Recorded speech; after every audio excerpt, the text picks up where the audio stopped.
Olá, tudo bem? Eu sou o professor Allan Kardec, do canal Matemática Online, e na aula de hoje vamos dar continuidade à nossa série de vídeos sobre noções de lógica. Na aula de hoje vamos falar sobre o operador lógico negação. Se você não viu o vídeo anterior, é muito importante que você volte e veja o vídeo sobre proposições e logo em seguida continue com esse vídeo.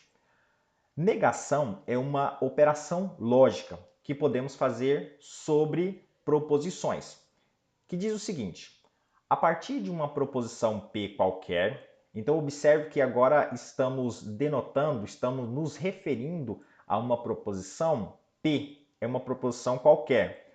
Toda vez que nós formos falar sobre uma proposição, geralmente vamos colocar uma letra para representá-la. Ou vai ser P, ou vai ser Q, ou vai ser R. Isso é comum, tá? Quando formos trabalhar com lógica matemática, com noções de lógica em geral. A partir de uma proposição P qualquer, sempre podemos construir outra denominada negação de P, indicada como símbolo. Aqui está o símbolo tio, tá bom? Esse símbolo aqui tio e depois a proposição P. Ou seja, para denotar a negação de uma proposição P, eu vou usar o símbolo tio na frente, tá bom? E aqui nós podemos perceber uma coisa interessante, ó. Sempre podemos, ou seja, toda proposição tem uma negação. E aqui, quando estamos falando de uma proposição P, observe que ela está sozinha, não tem mais outra proposição. Então, neste caso, vamos dizer que nós temos uma proposição simples. Nós não temos duas proposições, temos uma proposição só, uma proposição simples, e vamos fazer a negação dessa proposição simples. Tudo bem? Exemplos. 9 é diferente de 5. Aqui está a forma que eu coloquei, uma forma de linguagem corrente. Se você não sabe o que é linguagem corrente, linguagem simbólica, tem um vídeo aí que vai aparecer em cima. 9 é diferente de 5, a linguagem corrente. E aqui eu coloquei 9 é diferente de 5 na linguagem simbólica. Como é que eu faço a negação de uma proposição? Existem algumas estratégias.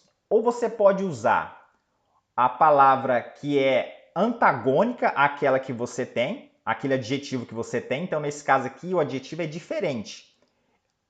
O antagônico, a palavra antagônica desse adjetivo diferente é igual.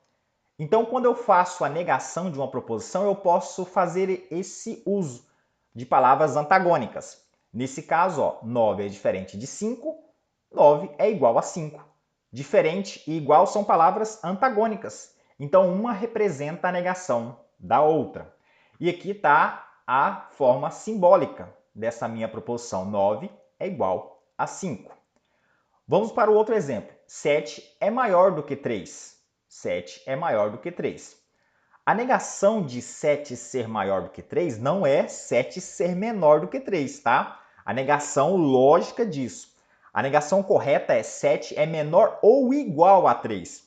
Porque quando tratamos sobre ordem, pode ser maior, menor ou igual, tá bom? Então é importante você matematicamente saber essas regrinhas aí para você negar. Então 7 é menor ou igual a 3, que está aqui a sua linguagem simbólica, está mostrando qual é a negação da proposição P. Vamos para o próximo exemplo. 2 é um número inteiro. 2 não é um número inteiro. Então, observe que agora eu não estou fazendo uso da palavra antagônica, do antagonismo. Eu estou fazendo uso agora do mais comum, da forma mais comum em se negar uma proposição, que é utilizando o não associado ao verbo. Então, ó, 2 é. Aqui 2 não é. Então, quando eu coloco o não associado ao verbo, eu estou negando a minha proposição, estou negando a minha frase que vem em seguida. Nesse caso aqui é o predicado. Então aqui eu estou negando o que o predicado anterior estava falando sobre o meu sujeito. Lembra, na aula anterior, se você viu, toda proposição tem sujeito e predicado. Para mim fazer a negação dessa minha proposição que tem sujeito e predicado, eu coloco o não associado ao verbo do predicado anterior. Então, nesse caso, 2 é um número inteiro, 2 não é um número inteiro. Então aqui eu fiz a negação por meio do não associado ao verbo do meu predicado. E observe que 2 pertence aos inteiros, que é uma forma de dizer que 2 é um número inteiro, é uma forma simbólica de colocar isso. E aqui está o 2 não pertence aos inteiros, que é outra forma simbólica de representar a negação de P. Último exemplo, 3 é divisor de 11. A negação disso, eu vou usar de novo o artifício do não. 3 não é um divisor de 11. Então, nesse caso aqui, 3 não é um divisor de 11. Então, observe que esses 4 exemplos, vocês perceberam que tem 2 exemplos onde eu utilizei palavras antagônicas e tem 2 exemplos onde eu utilizei o não associado ao verbo, tá? Existem outras formas, mas para ter uma noção, tá? Uma noção de lógica, que é o nosso objetivo, já está bom esses 2 exemplos e você vai conseguir fazer a negação por meio dessas 2 opções de qualquer proposição que você encontrar por aí, tá bom? Lembrando que aqui estamos trazendo proposições simples. Isso vai começar a dificultar quando as proposições puderem, tá, ser compostas. Isso aí dá um pouco mais de trabalho negá-las, mas não se preocupe que vai chegar lá. E aqui nós temos uma coisa importante sobre a negação de uma proposição. O que é esse resultado de negar uma proposição? A proposição negação de P tem sempre o valor oposto de P. Então, se a proposição P inicialmente era verdadeira, na hora que eu faço a negação dela, ela fica sendo falsa. E o contrário também vale. Se a proposição P for falsa, na hora que eu faço a negação dela, eu tenho uma proposição verdadeira, certo? É o que está dizendo aqui nessa frase. Então, toda vez que você tiver a proposição, independente do valor lógico dela, na hora que você faz a negação, você troca o valor lógico. Lembra que da aula anterior, toda proposição tem que ser ou verdadeira ou ser falsa. Na hora que você faz a negação, você altera esse valor lógico. Outra coisa interessante aqui, que nós já podemos trazer, é a tabela verdade. O que é essa tabela verdade? A tabela verdade é somente as possibilidades lógicas que você tem sobre aquela proposição. Nesse caso aqui, nós temos uma proposição simples. Então, nós temos aqui a proposição P. Quais são as possibilidades dessa proposição P? Ser verdadeira ou ser falsa? Na hora que nós colocamos a negação, observe que a negação de P, ela altera o valor lógico. Se a proposição P é verdadeira, a negação dela vai ser falsa. Se a proposição for falsa, a negação dela vai ser verdadeira. Então, observe que essas possibilidades mostradas aqui sobre P e seu operador lógico negação pode ser colocado em uma tabela verdade com 2 linhas.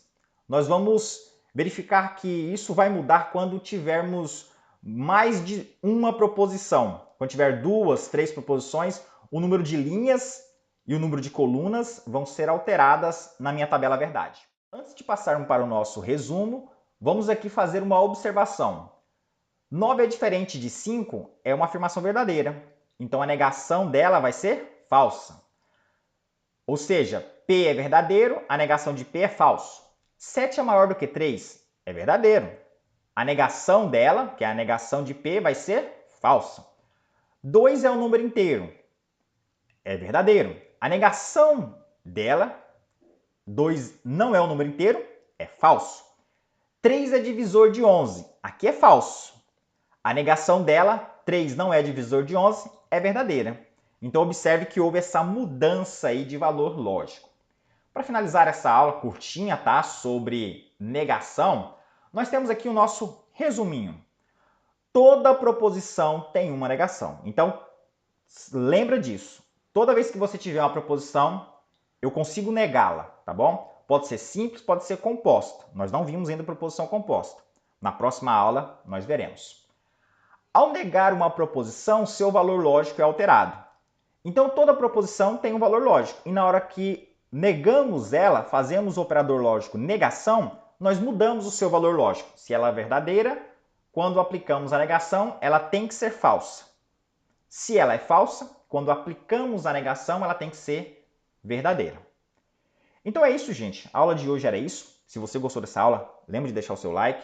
Deixe um comentário aqui se você gostou, não gostou, qual é a sua dica, tá? Fale o que você quiser aqui no comentário, que eu vou estar sempre lendo e respondendo quando puder. Tchau e até a próxima aula de noções de lógica, que será conjunção, um operador lógico que envolve duas proposições, ou seja, um operador lógico para começarmos a falar sobre proposições compostas, tá bom? Tchau, tchau e até mais.